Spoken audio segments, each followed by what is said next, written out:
ህንፃ ቤተ ክርስቲያኑ በወርሃ ሰኔ 20 ቀን ህንጸታ ቤተ ክርስቲያን ላይ 1934 ዓመተ ምህረት እንደተመሰረተ ይታወቃል። የታቦተ ቅዱስ ሚካኤል ጥንታዊ መገኛ ስፍራ። ከዚህ ሁሉ የህንፃ ቤተ ክርስቲያኑ የጅማሬ ክንውን አስቀድሞ ክብርት እናታችን ወይዘሮ በቀለች ግዛው በእርግጥም የመጀመሪያ ፍላጎታቸው ጽላተ ቅዱስ ሚካኤልን ለማስገባት ነበር። ይኸውም የሊቀ መላእክት ቅዱስ ሚካኤል ታቦት በሸዋ ሀገረ ስብከት በተጉለትና ቡልጋ አውራጃ አንኮበር ወረዳ አባታቸው ክቡር አዛዥ ግዛው እንዳለማው ባሰሩት ልዩ ስሙ ሰለልኩላ ሚካኤል ከሚባል ቤተ ክርስቲያን ውስጥ በድርብነት ይገኝ ነበር። ታቦተ ቅዱስ ሚካኤል እንዴት መጣ?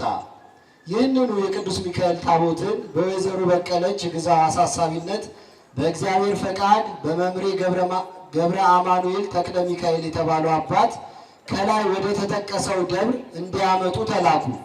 እኒህ መምህር በፈቃደኝነትና በቅንነት ከቦታው ደርሶ ጽላቱን በመረከብ ወደ ተፈቀደለት ቦታ እስኪደርስ ካህኑ በጉዟቸው የደረሰባቸውን ፈተና ሁሉ በትዕግስት ተቋቁመው በማምጣት ለጊዜው በአዲስ አበባ መንበረ ጸባዖት ቅድስት ሥላሴ ቤተ ክርስቲያን አጠገብ በሚገኘው የእግዚአብሔር ወልድ በዓለ ወልድ ቤተ ክርስቲያን ለጊዜው ታቦቱ እንዲያርፍ ተደርጎ ነበር። ከዚህ በኋላ እኒሁ የክቡር አዛዥ ግዛው እንዳለማው ልጅና የቅዱስ ሚካኤል ወዳጅ የሆኑት ክብርት እናታችን ወይዘሮ በቀለች ግዛው ለግርማዊ ቀዳማዊ አፄ ኃይለ ሥላሴ ንጉሠ ነገሥት ዘኢትዮጵያ በሊቀ መላእክት ቅዱስ ሚካኤል ስም ህንፃ ቤተ ክርስቲያን ለማስተከል እንዲፈቀድላቸው ጠየቁ።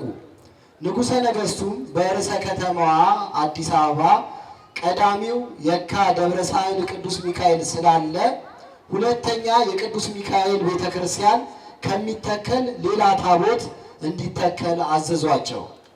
ቤተ ክርስቲያኑ የሚገኝበት ስፍራ ቀድሞ የማን ነበር?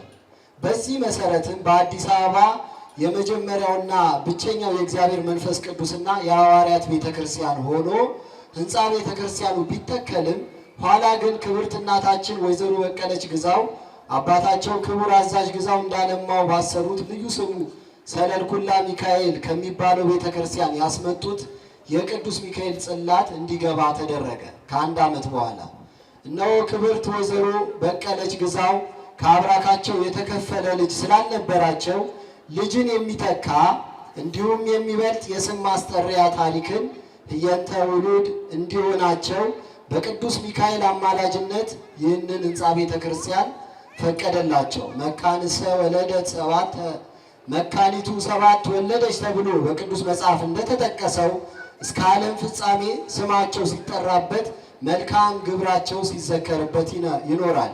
በጊዜውም ለቤተ ክርስቲያኑና ለአገልጋዮች መተዳደሪያ የዚህ ቤተ ክርስቲያን መስራችና ባለውለታ የሆኑት እኒሁ ክብርት ወይዘሮ በቀለች ግዛው ከነበራቸው ርስት ላይ 3 ጋሻ መሬትና ለአገልጋዮቹ ካህናት ማረፊያ ቤት ከግቢው ውስጥ በመስጠታቸው መንፈሳዊ አገልግሎቱ በደብሩ ካህናትና ሊቃውንት እጅግ ተጠናክሮ እየተሰጠ እስካለንበት ዘመን ደርሷል።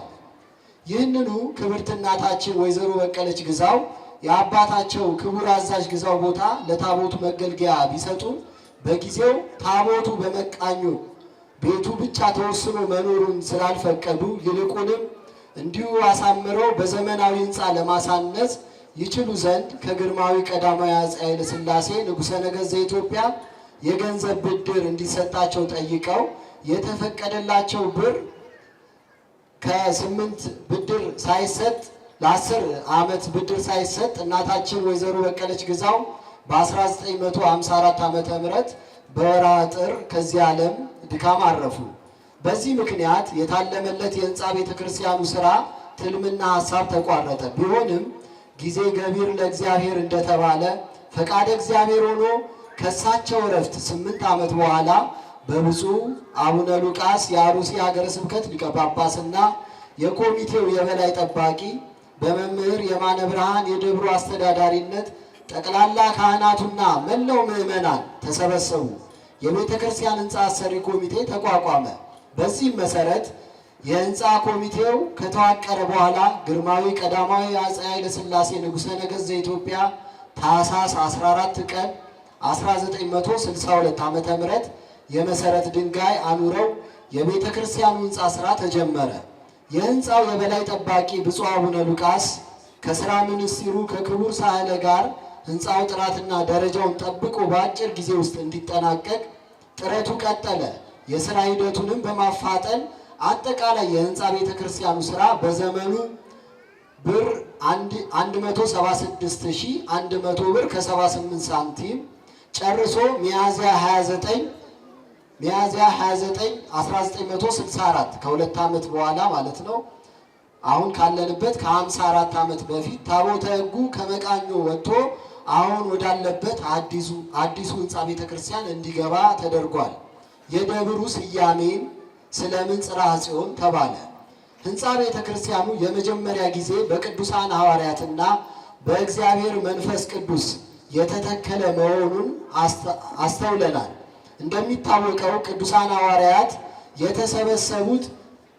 ተሰብስበው ሳለ ጌታ ባረገ በ10ኛው ቀን መንፈስ ቅዱስን ልኮላቸዋል። ቅዱሳን ሐዋርያትም መንፈስ ቅዱስን ከተቀበሉ በኋላ ፈሪዎች የነበሩት ጥበዋን በአንድ ቋንቋ ብቻ ይናገሩ የነበሩት 72 ቋንቋ ተገልጾላቸዋል።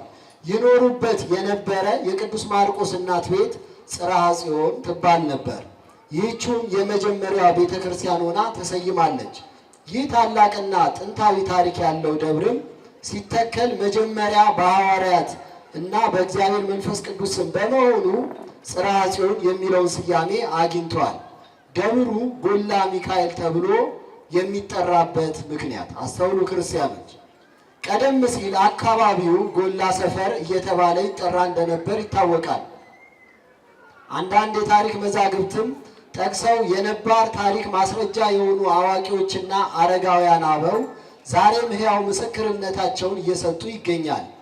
በተጨማሪም የዚሁ ቦታ ባልተቤት የሆኑት እኒያ የክብር ታዛዥ ግዛው ልጅና የቅዱስ ሚካኤል ወዳጅ ክብርት ወይዘሮ በቀለች ግዛው ከአባታቸው የአዛዥ ግዛው የትውልድ ስፍራና ርስት ጉልታቸው ከሚገኝበት አካባቢ ልዩ ስሙ ሰለልኩላ ሚካኤል ወይም ጎላ ተራራ እየተባለ ከሚጠራበት ቦታ ጽላተ ቅዱስ ሚካኤል በመምጣቱና የታሪክ አጋጣሚ ሆኖ ጎላ ተራራ የሚለው ስም ጎላ ሰፈር ከሚለው የሰፈሩ ስያሜ ጋር በመመሳሰሉና አንድ ሆኖ በመገኘቱ ጎላ የሚለው ልዩ መታወቂያና ቋሚ መጠሪያ ሆኖ እየተጠራበት ይገኛል። ስለዚህ የደብራችን ሙሉ ስያሜ የጽርሐ ጽዮን ሐዋርያትና ጎላ ቅዱስ ሚካኤል ተብሎ ይጠራል። ወስብሐት ለእግዚአብሔር ወለወላዲቱ ድንግል ወለመስቀሉ ክቡር።